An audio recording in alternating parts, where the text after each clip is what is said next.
Oh, go ahead. Okay, so let's look at that Russia-Ukraine situation from a racial standpoint. It's okay to talk about race. This is what I tell the people in the party. Don't let the Democratic Party stop you from your First Amendment right to talk about whatever you want. That's your First Amendment, okay? And so it's good to talk about race because it's the whites that are the rulers of the society. We know this. They're white Anglo-Saxon Protestants. That's who founded this country, and they're still in charge. It's Anglo-Saxonism coming out of United Kingdom and Germany, okay? And part of the Tijuana tour is developing this relationship with the Mexicans. Okay, I have something called the three-nation theory. Three nations here. There's white nation, which are the rulers of the society and the rulers of the government apparatus.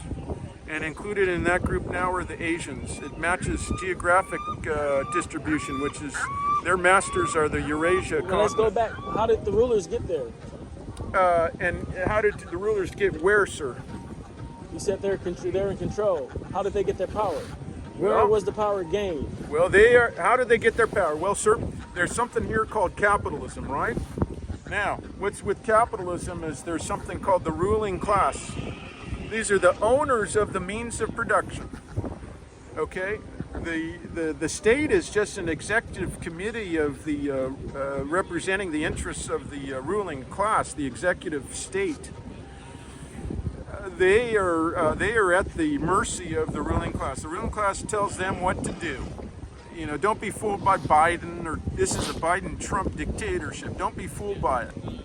The real rulers of the society are the rulers, are the owners of the means of production. And who are the owners of the means of production? It's an obscure topic. You know, nobody's going to step out and say, well, I'm the owner of the means of production, John. Because if you had all that money and all that power, would you step out into public? Like, for instance, Elon Musk or, Bill Gates or Donald Trump. You know, these are just small guys. Oh, wow. These are the dumb ones, right?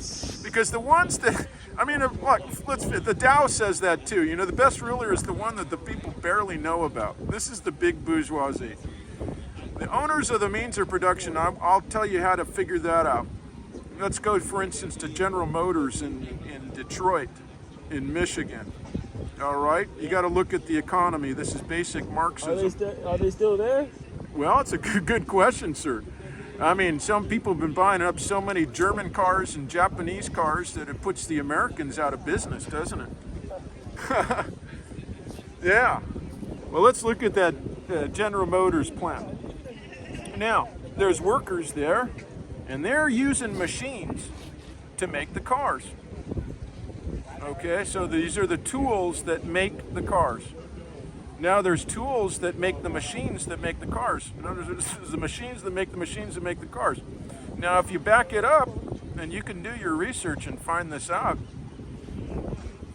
is the group that are the makers of the tools that make the tools that make the tools that make the commodity. You know, I mean, if you look, for instance, at the telephone or the iPhone or the smartphone, you can determine it somewhat from, for instance, the telephone lines. Who are the owners of the telephone lines? We don't know their names. We know who Donald Trump is, and everybody can point their finger at him and get mad at him. That's what they love. They say, oh, well, let's get those stupids out there. Trump and Musk, right? Because then the people can get mad at them. You know what I mean? And so here he is. What I'm saying is, sir, with the Tijuana tour, is that everybody needs to have their pipes cleaned. You know what I mean? That's good for the body, and it's good for the mind. And one of the things down there is that we've got to focus on cleaning the Chinese out of Tijuana. Now, when I walk around this boardwalk with my cardboard sign that says Tijuana Tour, free, red light district, I'll be sure to engage the police. I believe in the police. And Chairman Mao taught me this. This is the Little Red Book, 1964. Chairman Mao, quotations from Chairman Mao Zedong. And he says that power grows out of the barrel of a gun. Well, if you can... You said power what? Power grows out of the barrel of a gun. And so if you can convince the guys who carry the guns of your ideology and your way of thinking, then you can overthrow the government. That easy, can't you? So I show Come back, Mr. Penguin! It's Nudie Magazine Day! So I show my Are you propaganda. saying I can dodge bullets? Give my love to the princesses. You'll see. So I did take my dad's key. I got a Tijuana tour, sir.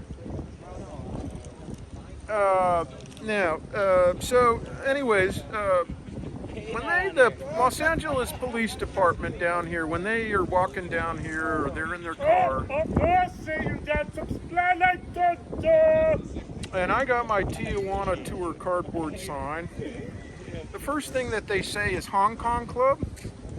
I got a Tijuana tour, sir. You said first thing they said is what? The first thing they say is Hong Kong Club. Hong Kong Club? Yeah. Now, what is Hong Kong Club? Now, I've known Tijuana for 55 years. Hong Kong Club is a function of the last I don't know how many years, but it's really been in the last 20 and probably in the last 10 years.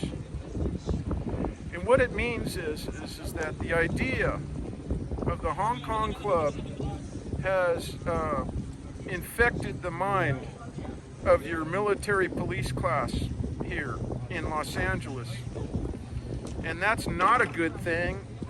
It's dialectical. Of course, when the police officer says Hong Kong Club, I said, yeah, fine, I'll take you to the Hong Kong Club because I'm a good businessman, right? I was going to take the client where he wants to go, but I'll tell you, when he gets down there, So what if I want to go to the cocaine laboratories? Well, now, I would say this. Why would you want to go to the cocaine laboratory? It's a tour. Okay, good. Now, It's like a safari. You want to see the danger. You want to see the what? You know, it's like a safari. Yeah, it's like a jungle safari, sir. Yeah, why not? Go down there and go see how they make the cocaine. They'll let you do it. Now, the thing is, this is that they're gonna be suspicious of you, which is okay. I mean, so that's more advanced. You go into the cocaine lab. You want to have some good cocaine, you can get it there on the street. You have some. The best thing is to have somebody buy it for you. They come in little packets. Their big three on the street are marijuana, which is mota, crystal meth, which is crico, and cocaine, which is perico. Okay, and I know this because I was selling this for them down there in the cartel. And that's how I got an association with the club, because he saw that I was working with the cartel, and I had the courage to advertise on that street. So now, you know, it's more risky, of course, to help them sell drugs than it is to help them sell pussy.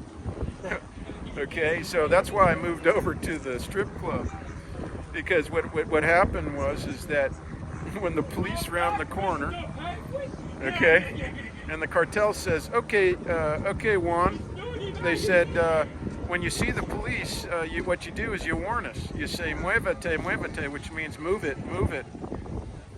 And that's why they look out for each other, and then they run into the clubs on that back alley in order to hide from the police or the military. Well, here I was hiding on the side street, and at Hong Kong, they were running into Hong Kong, and I don't like it because Hong Kong, they check they put you through a metal detector.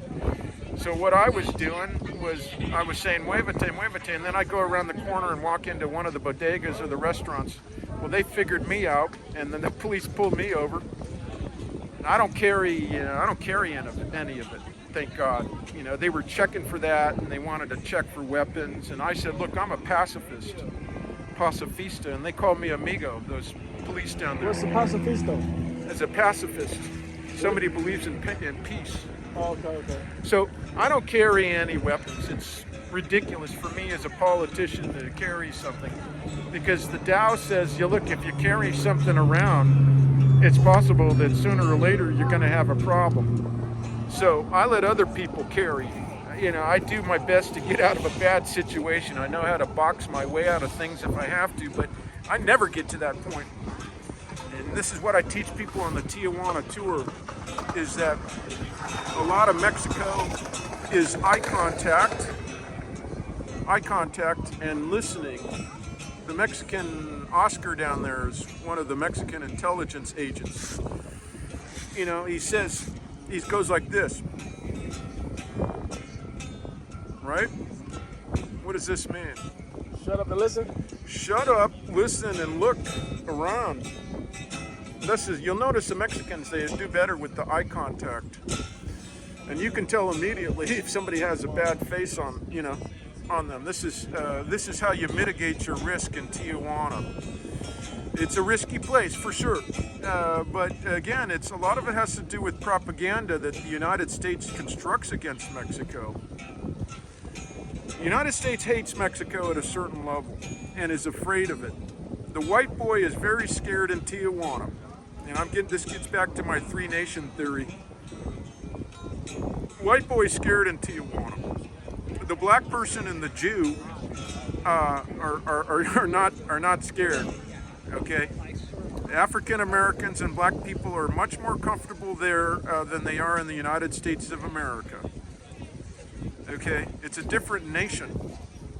It's a Mexican nation, which is fundamentally indigenous, and it's mestizo.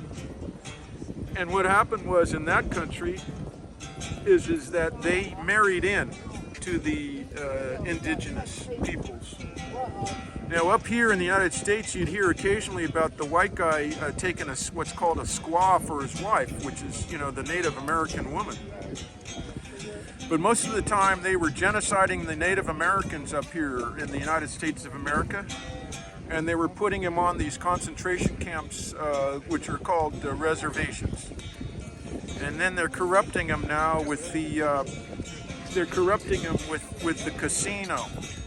The casino, it's dialectical. The Indian casino, first of all, the word Indian, the Mexicans find it insulting to be called, for instance, Indians. The people up here still use the word Indian. More people are using the term Native American. And so why are these Native Americans called Indians? That's another deep issue, and it has to do with Christopher Columbus thinking that he was an Indian. Well, since you said Indians, are you familiar with the $5 Indian? I've heard of that. Tell me about, what is the $5 Indian, sir? Since you brought up Indians, I was asking you to see whether you're familiar with the $5 Indian. Well, I don't know what that is. You tell me, sir. What's $5? I'm not quite sure. It's just a phrase I heard about the $5 Indian. Well, there's the $5 Indian, and there's the 5-cent. There's the 5-cent Indian. The big one's 20, the small one's 70. Which is now the 5-cent Indian is, there used to be an Indian on the back of the nickel. In other words, you'd have Jefferson on the front and then the Indian on the back. It'd never make it nowadays because of the political correctness of the society. You can't put the Indians even on your sports teams anymore, which is okay. You don't want to call, you want to call them Native Americans. Here, for instance, is a nickel. Okay, now this is a nickel that I took out of circulation briefly from 1948. It's got Jefferson on the front and it's got Monticello on the back. It's worth something. It's got some tin foil or something on the front of it. Okay. So, but before. How much are the pesos? Okay, just wait. I got a Tijuana tour, senorita. Okay, my husband would be interested in that. Very good, ma'am, miss. I'll be looking forward to talking with him. Yeah, thank you. Gracias. You too, thank you. And so before 1948 then, at a certain point you had the Native American on the back of the nickel.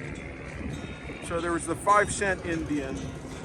Now there's also the Indian that stands outside the cigar store. Okay? Now, you don't want to hide these things about your country. This is what the left does, is that they made everything